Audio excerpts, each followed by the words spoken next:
Ladies and gentlemen, welcome back to another nostalgic movie review. And this time, it's going to be the 2004 hit The Machinist, starring Christian Bale, who you guys may know as Batman, or more precisely, The Dark Knight. So this is the first time I've seen this movie. Again, it was released 2004, and watching it 20 years later, I'm going to give you a presentation or a summary how well it holds up watching it 20 years later. Do I recommend it? Is it a good movie? Talk a little bit about the story, the cinematography, and just the longevity of the movie and how it works, how it holds up throughout the years.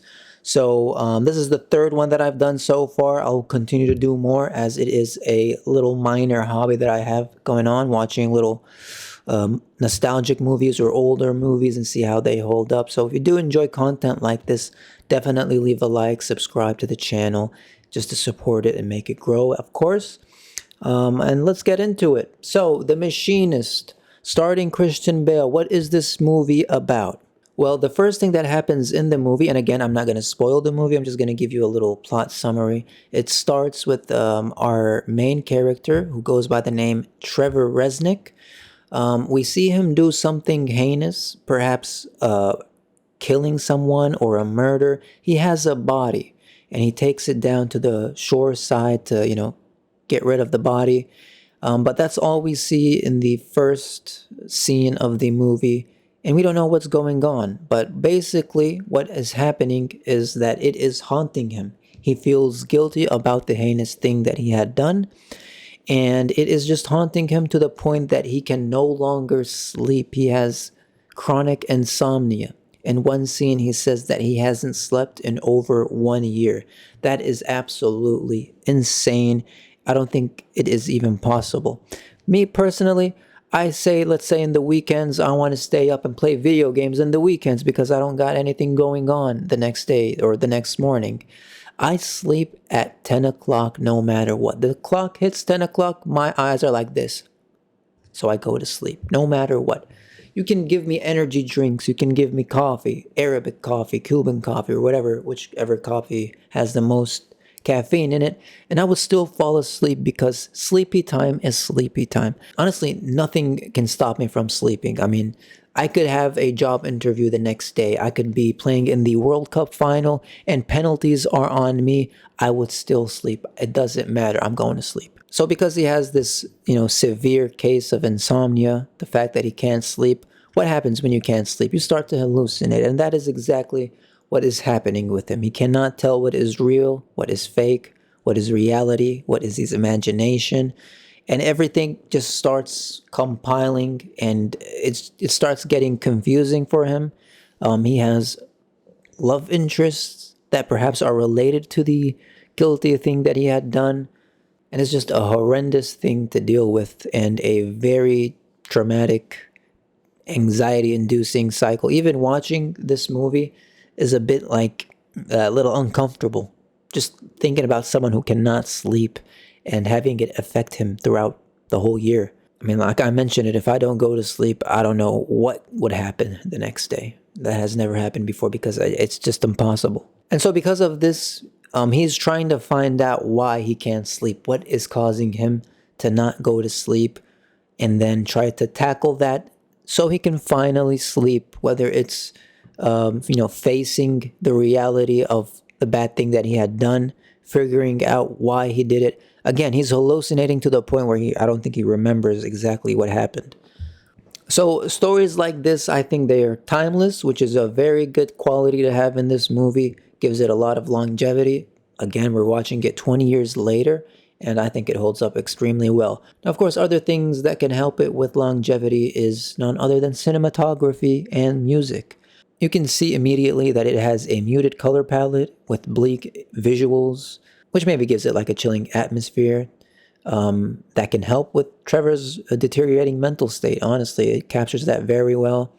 The use of shadows, the use of lightning in this movie is very well done, which enhances the feeling of intensity and suspense in the movie, I believe. And I think it does an extremely good job in reinforcing Trevor's isolation and paranoia. I mean, we do get a couple of close-up shots at Trevor's emaciated figure, which, can emphasize his physical and mental decline, and overall enhancing the film's disturbing image. Again, in case you guys didn't know, the only thing that I knew about this movie was the Facebook post back in the day. They're posts, they're not memes, I believe. It's basically the one where like, oh, Christian Bale had to lose like 7,000 pounds to get into this role. And it does show. I mean, the guy is as almost, not quietly, but almost as skinny as me. As far as acting, we all know Christian Bale, one of the GOATs of the game in my opinion, does an extremely fantastic job. And then, of course, his physical transformation. He lost over 60 pounds for this role, not 7,000. I was over-exaggerating. I made a joke. Sue me. Which, by the way, is one of the side effects of insomnia and guilt, both emotions which he's going through. Throughout this movie, you can see that he's vulnerable, he's fearful, of course, he's confused. And the feel that the viewer gets, or basically what I got, is that this dude is one fractured human being who I don't know who on earth is going to fix him. He is that far gone. And again, like I mentioned, it is a disturbing movie, so it is not really easy to watch. You have to be in a certain mood to enjoy this movie. Personally, I was, because, I wanted to watch the movie, so I was in a good place. But I'm not gonna lie, watching it, I'm like, oh my goodness, this is horrendous. This is terrible. You know what I mean?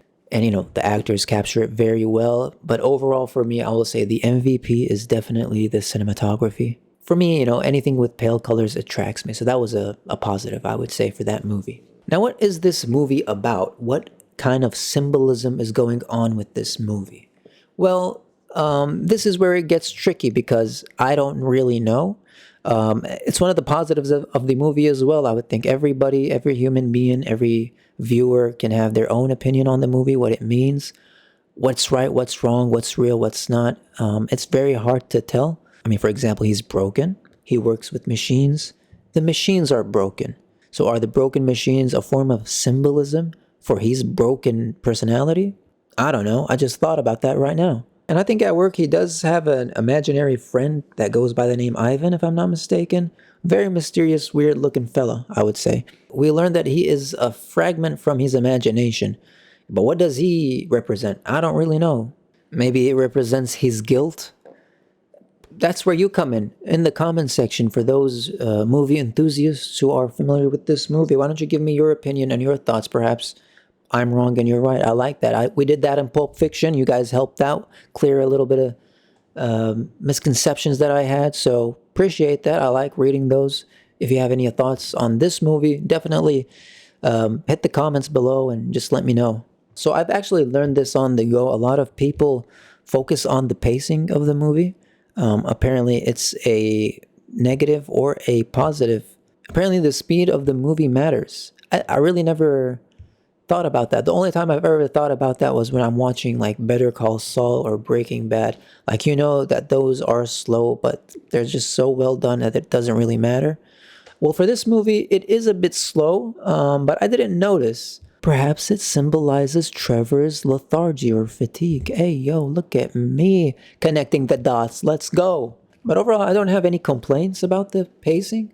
I mean, it works well with the suspense of the movie, and it's not really a long movie. It was, I think, an hour 45, if I'm not mistaken. But I will say, like I mentioned, as the movie goes forward, the sense of dread just continues to pile up until you reach a breaking point at the end. I won't burn it for you, so.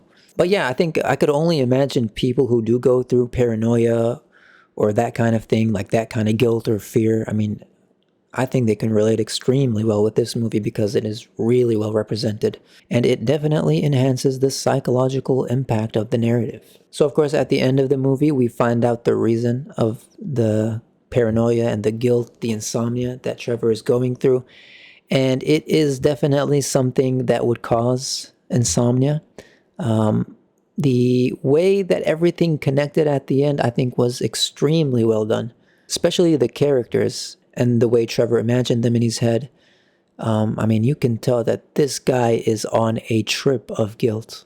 For me, I mean, if you were that guilty, why do you let it build up? Maybe some doctors, some psychologists come in and let us know. I mean, for me personally, if I was guilty, if I did something that I was guilty of, I couldn't deal with it. I would tell people right away, you know what? And I'll give you a personal example. When I was in the 5th grade, I used to live in the Middle East, and I had never used a public bathroom before in my life. And so the public bathroom looks different than what we have at home, what you're accustomed to, I would say. And people in the Middle East would know what I'm talking about. And I needed to go number 2. And I looked at the bathroom and I was like, how on earth do you use this? I don't know how to use this. Where do I go number 2? And so, you know exactly where I went number 2. Did I hide it? No. Immediately, I told the teacher, call my mom, let her bring a spare pair of underwear because things are getting a little nasty around here. I could not deal with just waiting to go home or hiding it from my parents. They're going to smell it anyway. I don't know why I chose that example. I know there's a more common example that everyone goes through, which is exams. If you fail an exam, do you hide it? Do you tell your family? No, that kind of thing. Personally, if I failed, I would tell them immediately. I never fail, of course. So yeah, that was the movie. Something that is interesting about this movie, I noticed that there are a lot of different explanations and theories and meanings about the movie. I didn't go through all of them online, but I did read a couple of them. I'm going to read one out for you. One theory was that Trevor's insomnia and hallucinations are manifestations of repressing guilt. We talked about that. The entire movie can be seen as a journey of self-punishment, with Trevor's confession at the end acting as his path to redemption. The second theory was pretty interesting, I would say, which is regarding the industrial setting. With machinery surrounding Trevor can symbolize the mechanical, unfeeling nature of mental illness.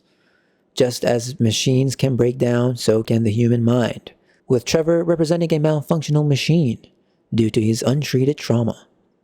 And then my favorite one, this is my favorite one because like I mentioned, you don't know what's real, you don't know what's a delusion. And basically the theory was that the film challenges perceptions of reality with the question of whether Ivan is real or a projection of Trevor's mind. Personally, I thought he was an imagination. You could see that immediately. This ambiguity blurs the line between what's real and what's imagined, suggesting that trauma can wrap up one's sense of reality. And one of the coolest theories, I would say, it's regarding Trevor's alienation from others, which is a reflection of the existential theme of isolation, where he is cut off not only from society, but from himself. His sleepless nights and hallucinatory episodes suggest a man who has lost connection with his own sense of identity, further underscored by his haunted and solitary existence. What can we take out from this? I'll tell you, is that this movie is open for interpretation. And these are the best kinds of movies, the movies that can have longevity. So I do believe that if you have not seen this movie, you need to see this movie. Well, you don't need to see this, but I recommend that you watch this movie. If I was going to rate this movie out of 100, I would give it, let's see. Let's give it an 87. I'll take 7 points away perhaps because some people might get bored watching it. And I'm going to take 6 only because, and I'm not saying this is a bad thing, but only because I did not notice the music impacting the movie as well as it should. I feel like this movie, if it had a more impactful sound, we're talking about mid-90s, definitely. So yeah, that was it. That was the movie discussion / review. Again, I have no idea what this is. Is it a review? For me, it's just a discussion for movies. I want your thoughts about the movie. If you do recommend anything else to watch that I can make a video of, leave a comment below. Of course, subscribe to the channel. I don't know how many times I said that during this video. Excuse me if I did it multiple times, but yeah, subscribe to the channel. And I will see you in the next one. What's the next movie gonna be? I have no idea. Stay tuned.